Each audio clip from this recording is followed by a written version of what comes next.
kat ngay forcer pour mu fay ñi nga xamante ni y a plus de 30 000 employés yu ñu dàq réew moo xamante ni marchand ambulant yi déguerpir nañ leen xamuñu fu ñu jëm réew moo xam ne mécaniciens yi déguerpir nañ leen xamuñu fu ñu jëm waa léegi bu fekkee da ngaa financé woon benn mécanicien mu jël xaalis boobu def ko foofu yaakaar ni war na cee mun a gañe leneen ak leneen nga déguerpir ko wala nga financé koo xamante ni nii dafa jënd ay bagages di jaay nekk un marchand ambulant nga déguerpir ko kooku fan lay fayee.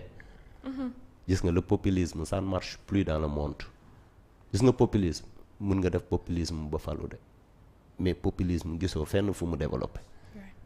Donc c'est pas le moment de lancer cette opération parce que le Sénégal va trop mal et puis les Tchines il est déculpité comme Badara Gadiaga ni mu koy waxee. Les gens ont faim nit ñi dañu xiif. Il y a personne qui arrive à gérer ses besoins convenablement.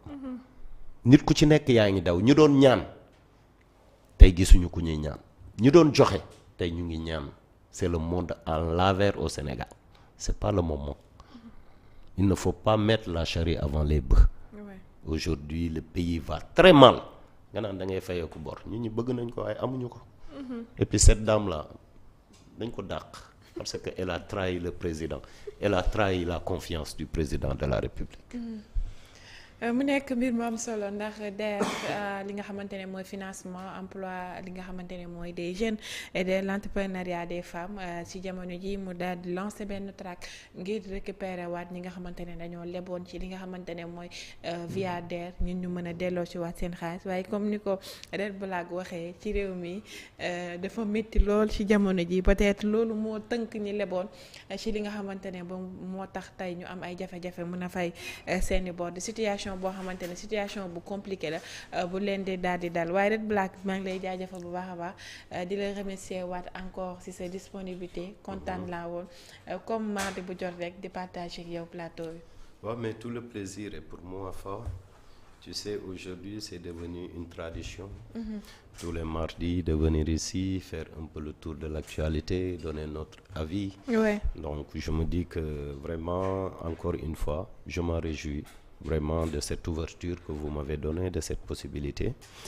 Et aussi, je m'en réjouis encore, voilà, de toujours lancer un appel à tous les Sénégalais par rapport au collectif du peuple, qui est aujourd'hui Askan Wi, hein.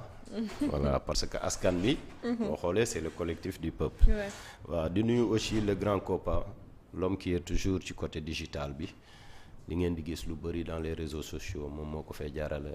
Coppa from Pinal gang benn Sabax benn Bohaba respect bro waaw aussi di big up aussi Abdou Karim Gueye moom aussi mu ngi def liggéey bu nice. way ñu Yankoba mu ngi may lancé ci li nga xamante ne gis nañ ko tey muy jëmale ko ci plainte bi nga xamante ne gis nañ ko di journaliste bi nekk fële ca Sen TV ñu daal di koy plainte ki ko plainte encore mooy Dame bi ngay wax Aïda Mbodj. mais xam nga sànq dafa am lu ma la wax. oui nag dama ne la gis nga ñii ku leen xoos ñu porter la plainte. oui. Ok donc te waa ji il s'est rectifié am na benn femme bu doon oote ñu foog ne Aïda Mbodj la mu foog ne Aïda Mbodj la. mais il s'est rectifié donc lii amul raison pour tëj nit ki nit lii yàgg na am ci journalisme. oui.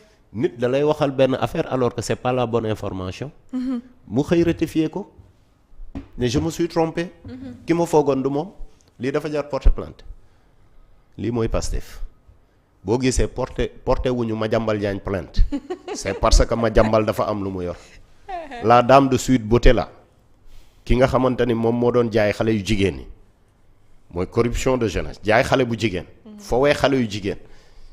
gis ay xale yoo xam ne dëkk ba la ñuy jógee néew doole ñëw nga war leen a dimbali mais nga leen di utiliser ok femme boobu biñ ne dañ koo jox marche armement porté wul plainte lan moo tax porté wul plainte te nee naa la ñii ñoo jën a dang naam ci àdduna ku leen xoos ñu xuri la ok et puis lii day wane benn cynisme benn soxor benn bëgg a toroxal doomu aadama toroxal góor mais ñoom nan lañ fi waxul ay nit façon wax bu ñaaw bu nekk wax nañ ko nit ñi dañ leen a topp kenn topp leen cette plainte là n'a pas sa raison d'être te moom mag la moom mu ne mooy yaayu diw yaayu Sonko mooy yaayu xale yi mooy yaayu ñëpp lu tax nekkul yaayu kii wala léegi dafa am kumba am ndey kumba amul ndey c'est la justice sélective wala c'est le jur sélectif léegi yow da ngay taamu doom yooyu jur ak doom yooyu jurul dama ne la mag day def yëfu mag te mag da nga war a wane la bonne voie kii ndaw la journaliste la nit kese la day juum juum na ci yow rectifié na ko nga ni non da nga koy topp ba sës pourquoi parce que tu es devenu impopulaire depuis qu'on t'a démis à la tête ou à la coordination de Diomaye président tu commences vraiment à perdre d'élan quoi. Il ne peut pas rebondir sur lui comment il s'appelle encore le journaliste Fofana. Monsieur Fofana. Donc on est de tout cœur avec toi monsieur Fofana nit kese nga da ngaa juum et tu as eu l'humilité et la grandeur de dire que da nga juum c'est pas elle. Il y a pas de raison d'être d'une plainte ici cette plainte n'a pas sa raison d'être soit day nekk yaay ñëpp wala mu xam ni yaay bi muy yaayoo nit ñi du dëgg day politique voilà. di ko masawuwaat moom journaliste bi Mamadou Fofana nekk fële ca Sen TV moom nag dañ koo daal di plainte ki ko plainte mooy Aïda Mbodj gannaaw bu mu réagir ci émission bi nga xamante ne Aïdara mu ngi ko doon def bi ñu gisee appel téléphonique bi ci li nga xamante ne moom la daal di sukkandiku de ci analyse am ci naka noonu dañ ko daal di plainte moom Mamadou Fofana tey nag fële ca sûreté urbaine ci 10 heures la mbir mi waroon a am waaye lu ci xool ndax Mamadou Fofana day ñibbiwaat këram wala dañ ko fay daal di denc lu ci mënti am rek dañ koy daal di ñëwaat tegaat sur la table waaye encore une fois dañ koy masawu waat bu baax a baax ndax suñu naataangoo la moom Mamadou Fofana nekk fële ca Sen TV di liggéey bu am solo di def liggéeyam comme ni mu ko waree heure nag mënul ñàkk kuy wax rek mooy daal di juum te kuy analyser mooy gis leen li nga xamante ne mooy li peut-être ni mu gisee appel bi ak ni mu ko analyser ak ni mu yaakaaree ne moom la moo ko daal di tromper ci jamono ji ba mu juróo ko daal di plainte ñu koy masawu waat bu baax. Mais il s'est rectifié dafa juum et puis il a eu la grandeur de montrer que dafa juum. oui. Par contre ki ñu war a masawu dëggantaan mooy Abou Diallo. Encore. Collectif du peuple oui.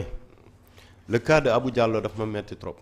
parce que c'est la énième personne bi nga xamante ne nii Bougane Gueye Dany boo nekkee ci organe de presse am boo leen bokkul gis-gis da lay daal et ça c'est un abus de pouvoir. Aujourd'hui li ñuy condamné ci Ousmane Sonko c'est ce que Bougane Gueye Dany est exactement en train de faire à Sen TV gis nga appareil boo ko créé nga créé média moomatoo ko ça appartient à tout le monde gis nga kër da nga fay nekk ñi nekk ay murit ñi nekk ay tijaan ñi nekk ay laayeen ainsi de suite benn boroom kër amul droit ñëw na sama doom yow waroo nekk tijaan wala waroo nekk murit loolu yàlla nanguwu ko yonent bi nanguwu ko donc cette dictature interne bi nga xamante ni sama xarit il est victime Bougane Gueye Dany teg ko man je réclame à ce que justice soit faite parce que on peut pas vouloir diriger ce pays alors que chez toi tu es un dictateur je condamne ça fermement encore une fois je le condamne te sénégalais yépp aussi xamee leen ko noonu Abou Diallo Bougane da koo dàq pourquoi parce que bokkuñu gis-gis kooku moo bëgg a jiite réew mi kooku moo nekk ci ginnaaw ñaxtu national ça c'est une honte encore une fois le Sénégal ne mérite pas ces genres de personnes là di masawaat Abou Diallo di masawaat Mamadou Fofana moom mi nga xamante ne convoqué nañ ko tey ci 10 heures ci li nga xamante ne yëkkati na ko ci mbirum Aïda Mbodj moom daal di ko plainte waaye comme ni ñu koy waxee rek nit rek mooy juum comme il s'est rectifié ci li nga xamante ne mooy mbir mi espérons que bu demee dina dañ ko bàyyiwaat mu ñibbiwaat këram waaye Red Black comme ni ma ko waxee léegi rek di la remercier waat bu baax di remercier waat suñu internautes yi nga xamante ne à chaque fois rek dañuy dugg di réagir ci li nga xamante ne mooy waxtaan bi ku ci mel ni Modou Niang moom mi nga xamante ni mu ngi réagir à chaque moment rek di ci daal di indi ay xalaatam di ci commentaire di def analyse am ak ki nga xamante ne mooy Salvador moom mi nga xamante ne aussi rejoindre na li nga xamante ne mooy waxtaan bi indi commentaire am aussi ku mel ni aussi Asidia di wax mu ngi lay wax que ne jaajëf Red Black moom aussi mu ngi lay remercier. Salvador ne ko maa ngi koy suivre et puis mu ngi def liggéey bu rafet. ne ko Red Black mu ngi lay siyaar. mu mu ngi ngi lay lay si béggee bu baax. oui ñun aussi ñu ngi koy remercier waat bu baax a baax Mamadou Niang Salvador Asidia ñoom ñi nga xamante ne à chaque fois rek dañuy daal di dugg di indi seen commentaire di bàyyi seen xalaat ci li nga xamante ne moo daal di. mais Asidia ouais tu sais hein j'ai une grande sœur qui s'appelle Asi. macha allah ndeysaan dafa décédé bu yàggul il y a 5 mois. Asdia autant pour moi. ah Asdia. oui mais en fait moi c'est El Hadj. oui El Hadj c'est As. oui mon nom c'est Dia. oui El Hadj Dia c'est Asdia. sa doomu baay la. et puis sama turandoo la en plus. oui sama turandoo la. mais avant ma koy fàtte donc y a mon neveu qui doit fêter demain son anniversaire. Inch'Allah. Il s'appelle Assane Fofana. Assane Fofana. donc il fête ses 15 ans. donc vraiment maa ngi koy ñaanal mu gudd fan am wér-gu-yaram. waaw gën a góorgóorlu ci jàng bi. yóbbu yaayam ak papaam yëpp màkk. happy birthday to you Assane. jàngal bu baax nag. voilà parce que sa yaay aussi sonn na ci yow trop. donc je te dis happy birthday to you. ok c'est demain son anniversaire. et aussi voilà happy birthday Assane Fofana. moom mi nga xamante ne neveu la ci Red Black. di ko wax longue vie santé bonheur ak lépp loo